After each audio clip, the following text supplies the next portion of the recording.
What's up, everybody? Welcome back to the Paranormal Rush Hour. I'm your host, Ryan Rush, and tonight I've got some more ParanorMAIL for you guys. This one came to me a couple days ago, and man, it was pretty heavy. I'm not going to lie. It's pretty long, too, so I'm not going to do a real long lead up to it, but basically, this is a missing 411 case right here that was really never documented. It actually isn't quite a missing persons case, though, and you'll see what I'm saying. But this is wicked, man. I was like, really. Anyway, you'll see. All right. Hey, Ryan.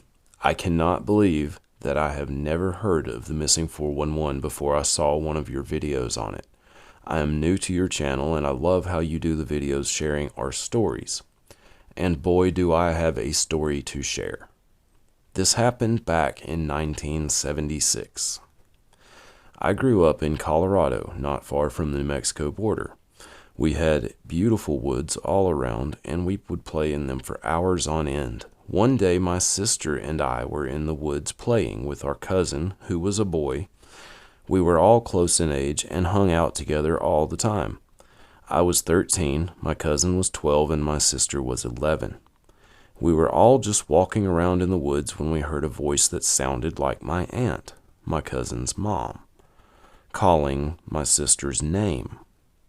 It sounded identical to her voice, so we stopped and looked around. Suddenly, everything got very quiet. We knew my aunt would not have been out there since she was at work, and wasn't someone who went walking in the woods anyway. We stood there listening, and then we hear it again, crystal clear.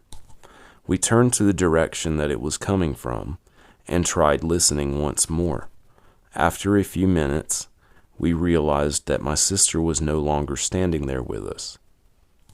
We were not standing shoulder to shoulder, or anything, but my cousin and I were standing side by side about 4 feet apart, and we thought my sister was behind us. She always lagged a little because she had a very slight case of muscular dystrophy. It did not affect her too badly, but she was sometimes slower than us, and we would sometimes forget to pace ourselves for her. But I knew she was never more than 10 feet behind either of us that day. My cousin and I were so fixated on listening for the voice that we did not even know how long she had not been there. We waited for a few minutes, calling her name, and got no answer at all. So we walked back the exact way we came from, and did not see a single sign of her anywhere. This is when we started to feel the panic. We ran home and immediately told my mother exactly what happened. She calls my father at work, and he races home along with the sheriff and a deputy. It had been about an hour and a half, give or take, by this time.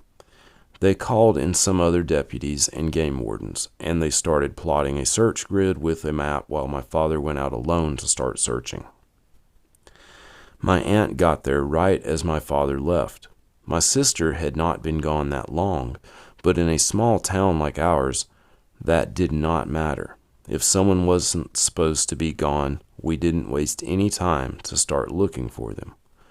Once we told all of them exactly where we had been, they all went out on foot to search. About 45 minutes later, we hear the phone ring. My mom goes to answer it, and after a few seconds, she starts crying, drops the phone, grabs the keys to the car, and without saying anything, just left. My aunt picks up the phone, and the phone that was hanging by the cord, and asked who it was. It was our neighbor who lived about 8 miles from us, maybe a little more. He tells my aunt that he was out chopping some firewood, and my sister came walking out of the woods into his yard. My aunt takes us with her to the neighbor's house, and my mom was already there with her arms around my sister. My sister was acting very strange and did not seem like herself. She barely said 5 words to my mother, but I could still see that she was relieved to be back with us. As I watched her get into the car with my mom, I noticed that she was only wearing one shoe. It was on the foot of the leg that didn't really give her problems. I did not say anything about it at the time, though. Now here's the really weird part. As we were starting to drive away, I look off into the woods and see a clear blur move very fast across the trees in the woods. It caused a noticeable distortion in the straight lines that like the tree trunks, and that was how I noticed it. I don't think anyone else saw it but me. My sister turned out to be okay, and within a day she was back to normal, talking nonstop like always. Once we were alone, I asked her what happened. How did she get lost like that? She told me that she remembered hearing our aunt's voice and stopping to look. Then she said she remembered seeing my cousin and I standing there almost frozen. She said she called our names, but we did not answer or even look, and that was all she remembered until she saw Mr. Turner's house. I asked her how in the world she went that far in a couple of hours, and she said she had no idea. But when she saw a familiar place, she snapped out of it and made the decision on her own to go there. Then I asked her about the shoe, and she said she did not know what happened to it. I thought the whole thing was just plain weird. A couple of nights later, we were washing the dishes, and she asked me if I had ever seen the little green man in the woods. I said no, I had not. Then she starts telling me she remembers seeing a really short, green-skinned man who motioned for her to come with him. She said she knew it wasn't what she should do, but she went anyway. Like she could not control herself. That was all she could remember, though. This was so weird, and to this day she will not even step into any woods. I always wonder if she had not seen something familiar, would she have ever come back? I'll never know for sure. My mom never questioned the distance. I think she was just happy to have us both again, or have both of us again. I overheard my dad talking about it one night, and he couldn't figure out how she went that far at all, not to mention in only 2 hours. He was never sure how it happened, but he knew that it was not a normal thing that had occurred with my sister. I have honestly been on a search ever since I saw the blur, and that's just what I usually call it. I have not ever been afraid to go into the wild like my sister is, and I think it is because I just have this sixth sense that tells me it isn't me they want. The case with my sister fits the profile of a missing 411 case to a T, and I just wish my sister remembered more, or would share it with me if she does still remember. I had to share this with you since you are the one who brought all of this to light for me. And you can use my name. I have noticed you will usually withhold last names anyway, which I find respectful. You have a lifelong fan here, Ryan. Thank you. Sincerely, Lauren. Thank you, Lauren. I really, really appreciate that. And that was just an amazing story.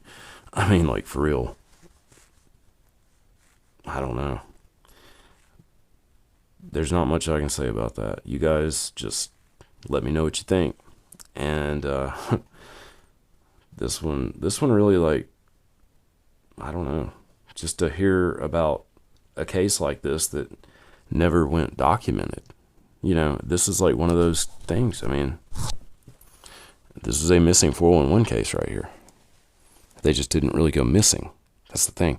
And that's another thing that really intrigued me about this, was that she saw a familiar place. It's not like she was out in the national forest, like in the major wilderness where, you know what I mean? Like, where you're not going to see anything you really recognize, like a house or a store or, you know, something like that. You know, you might see a rock you recognize or a tree, you know, something like that. But that's what I'm saying. Like, something familiar came up, and that's like how she snapped out of it, I guess, or something. I don't know. Was she walking all this time? Did something carry her to a certain place and put her down and let her continue on her own? Who knows, man? This is just really crazy, and there's so many questions. I mean, I loved it though. This was a great email. So anyway, you guys let me know what you think about it, and I've got some more that I'm going to share with you really, really soon. I've been busy this week, but I try to at least get a few in when I can. But anyway, I'm going to have another longer episode coming up soon because I have a really cool topic that I want to talk about, and hope you guys will enjoy listening to it. So let me know what you think about all this, and I'll be back with you guys really soon. Till then, take care, everybody, and stay safe, and I'll see you guys next time.